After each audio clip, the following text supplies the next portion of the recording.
यही रीजन है कि हम में से इमरान खान का कोई भाई बहन भांजा भतीजा इस वक्त नहीं बैठा, लेकिन हमें जान से अजीज है और हमारे 100 इनके 200 पे बारी है।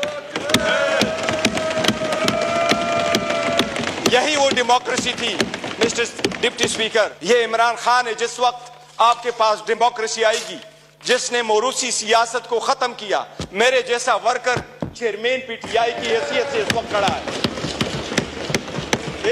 मैं यही पॉइंट आउट कर रहा था। हमें तो दर्स देते हैं अपने गिरबानों में जाके।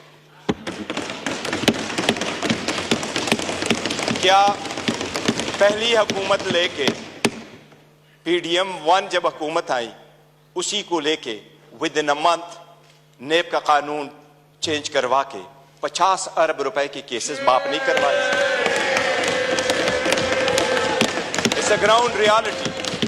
It's a ground reality, deputy speaker, it's a ground reality। क्या ये कह सकते हैं कि अगर इसको इतना ही घुमंड है जमहूरियत पे, हकूक पे, तो एक लफ्ज बताए जब हमारी औरतें जेल गई हैं, एक लफ्ज उन्होंने कंडेम्ड करके बोला है?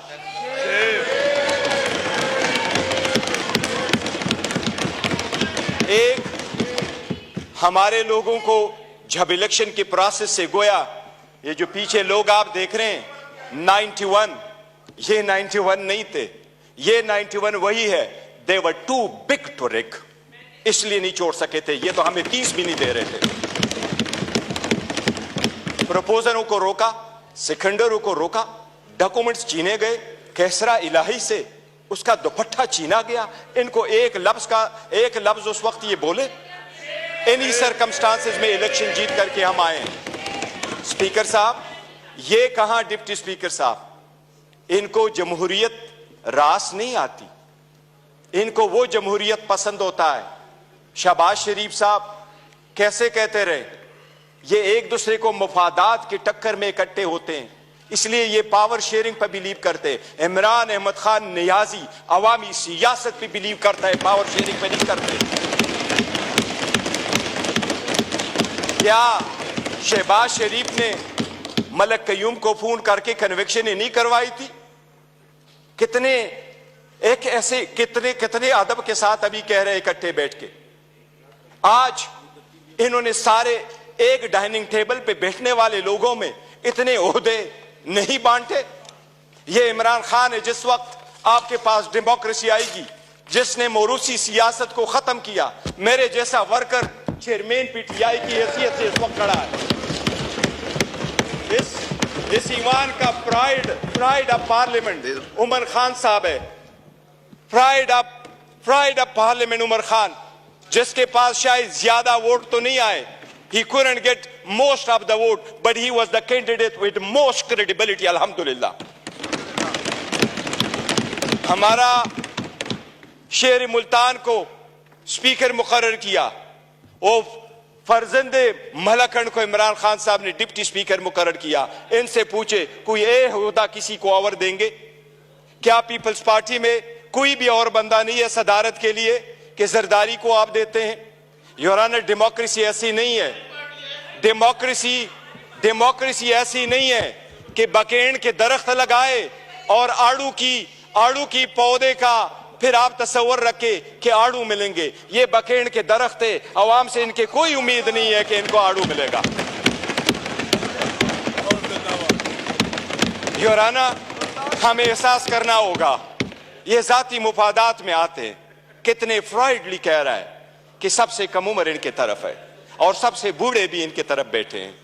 जमहूरियत में potential ability and talent matter करता है, जो आपको इस तरफ मिलेगा। यही रीजन है कि हम में से इमरान खान का कोई भाई बहन भांजा भतीजा इस वक्त नहीं बैठा, लेकिन हमें जान से अजीज है और हमारे 100 इनके 200 पे बारी है।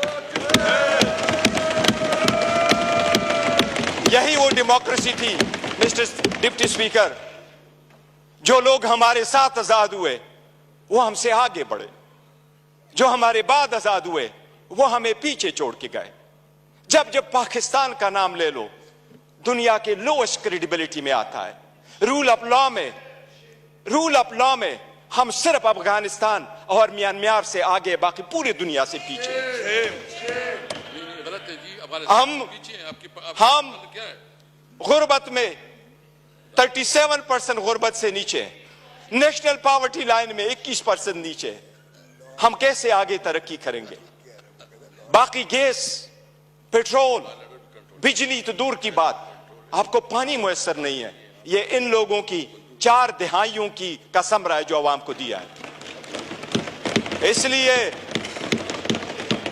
इसलिए अवाम ने समझ करके इनको रिजेक्ट कर दिया है। एमकेएमयू वाले वो साथ बैठे थे।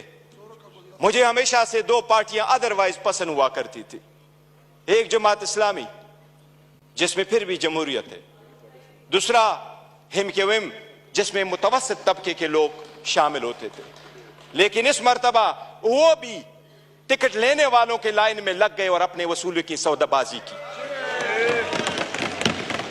इनके 15 सीटें बैठ करके दिखाता हूं, 1 2 3 15 सीटें हमारी कराची में उन्होंने ली है, 2 सीट हैदराबाद में ली है। यही वो 15 सीटें जो उनको कहा क्या बेहतर होता अगर ये ओहदे के पीछे न जाते, असूल पे चढ़ते और ये छोड़ जाते, क्या फर्क पड़ता? इनके पास अब ये ना होता। जनाब स्पीकर, अगर आगे चलना है तो कुछ बेसिक वसूल पूरे दुनिया में होते हैं। पहला वसूल ये आपके सामने वो साइफर का जिक्र कर रहा है। साइफर एक हकीकत है। इमरान खान साहब ने जिस वक्त ये उठाया है, वो लोग जो मुल्क को साजिश करा कि हुकूमत खत्म करने में, उनका ट्रायल होना चाहिए बजाय उसकी जिसकी आपने हुकूमत खत्म किया और उसको ट्रायल भी करवाया। जनाब स्पीकर, कितने गौर से कहते हैं कि इलेक्शन फ्री, फेयर और ट्रांसपेरेंट होना चाहिए। आप उस हुकूमत का हिस्सा थे डिप्टी स्पीकर। जो ही हुकूमत बनी, इनकी पीडीएम आई, सबसे पहले इलेक्ट्रॉनिक वोटिंग मशीन इन्होंने खत्म करवाई, because they knew it public के रिजेक्टेड इट।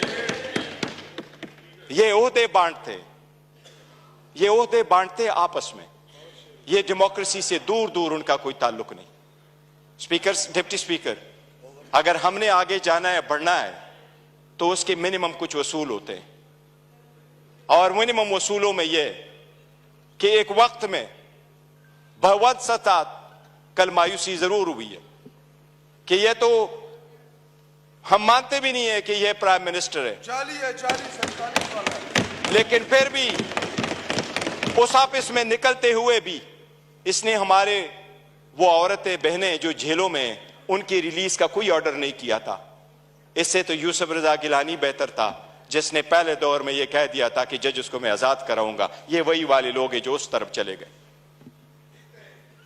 डिप्टी स्पीकर साहब, डेमोक्रेसी के वो उसूल जिसको लोग सुनहरी उसूल क्या कहा करते थे, ये लोग कुर्बान कर चुके हैं। ये आकर के आपको दर्स देते हैं कि हम डेमोक्रेटिक है। योराना, ये डेमोक्रेटिक नहीं है, ये मुफाद परस्त है। इसमें कोई शक नहीं। आपने नेब के कानून में तरमीम की, आपने अपने मुफादात की पॉलिसी की, सबसे बड़ी काबीना इसने बनवाई। इंडिया का मैं एक मिसाल देता हूं डिप्टी स्पीकर। 1971 में इंडिया की आबादी थी 54 करोड़, आज इंडिया की आबादी है 140 करोड़। 71 में इंडिया की लोकसभा की यानी नेशनल असेंबली की सीटें 528 थी, आज भी इंडिया में लोकसभा की सीटें 528 है। जो सीटें मुख्तस थी 54 करोड़ लोगों के लिए, इंडिया ने कहा हमने ओहदे नहीं बांटे, सीटें नहीं बांटी, हमने अपना पैसा बचाना है, अवाम का पैसा बचाना है। आज भी 140 करोड़ उसी सीटों पे बैठे।